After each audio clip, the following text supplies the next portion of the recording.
Hey guys, how you guys doing? September 4th, 2018. Hoping you're having a wonderful day, guys. A blessed day indeed. I wanted to make an update to a video I had yesterday in regards to the whole Syrian situation and what's going on there. Because last night, as I made the video, or right before I made the video, we saw a sort of red line in the sand by Donald Trump over Twitter, okay?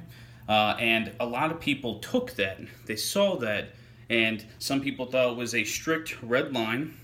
A lot of people also thought that that was a very weak response, knowing that right now, if you really think about it, it's very hard for the United States to do anything in Syria.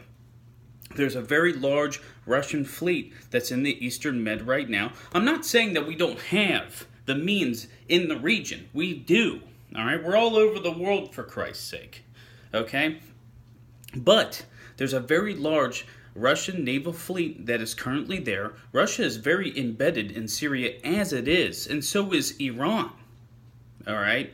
So it was funny because hours after he did that red line, hours after, Russia called his bluff. They basically didn't really give a damn about that tweet, about the red line, because this morning when I woke up, I saw multiple sources coming out stating that the Russian Air Force had started to drop bombs and fire missiles on Idlib, different positions in Idlib.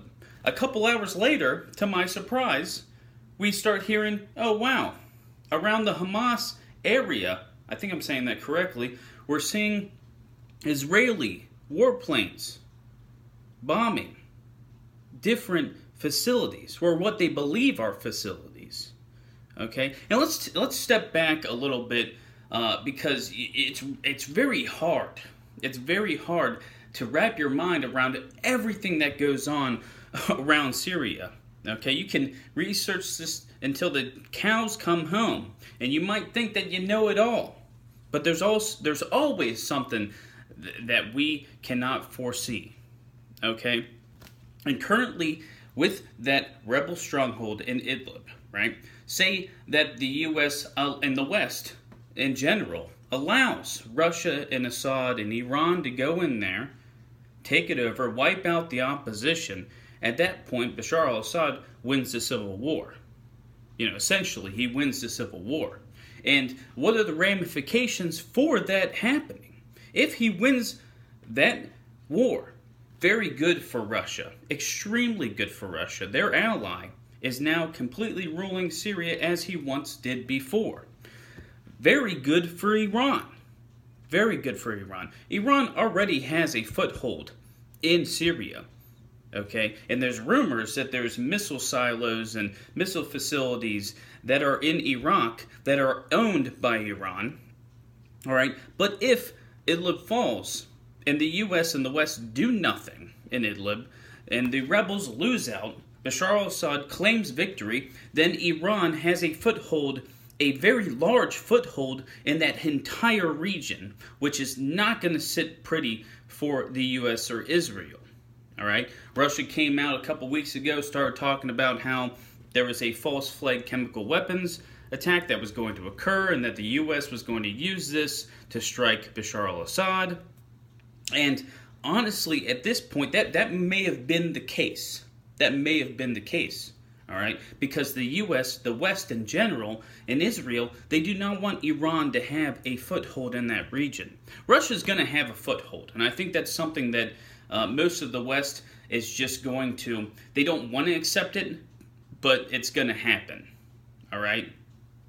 But they do not want, and they cannot allow Iran to have a foothold in that area, all right? We had Israeli officials coming out for the first time publicly and saying over the past year and a half, they have struck Syrian areas. It was Iranian arms depots, Iranian positions, but the Syrian country over 200 times in the past year and a half, all right? But the U.S., the West, Israel, they're not going to allow Iran to have that foothold in Syria.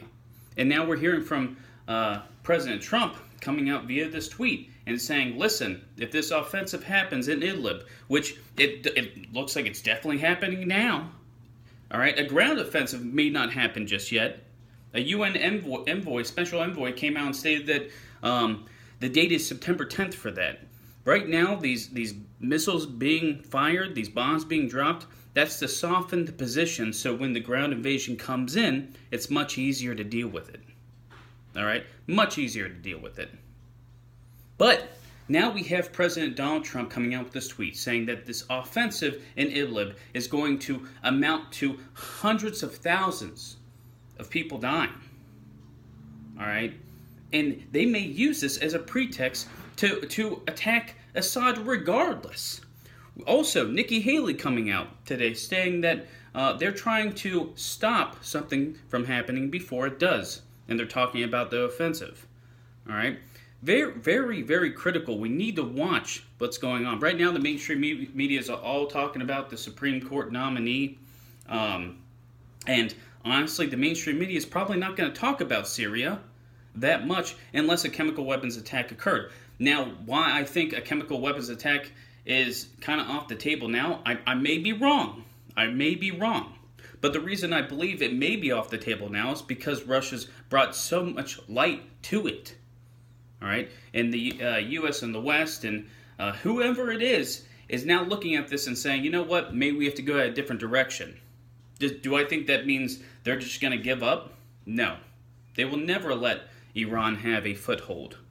Okay? If the U.S. and the West in general decided, hey, you know what, they politically, they beat us. They beat us. Israel would never let Iran have a foothold in Syria, and you'll still see those airstrikes happening. But I don't think the U.S. and the West have given up just yet. Okay? And I definitely see that once this offensive in Idlib happens, it's going to be a domino effect. All right? I don't know if we're going to see a direct confrontation between Russia and the United States. Okay?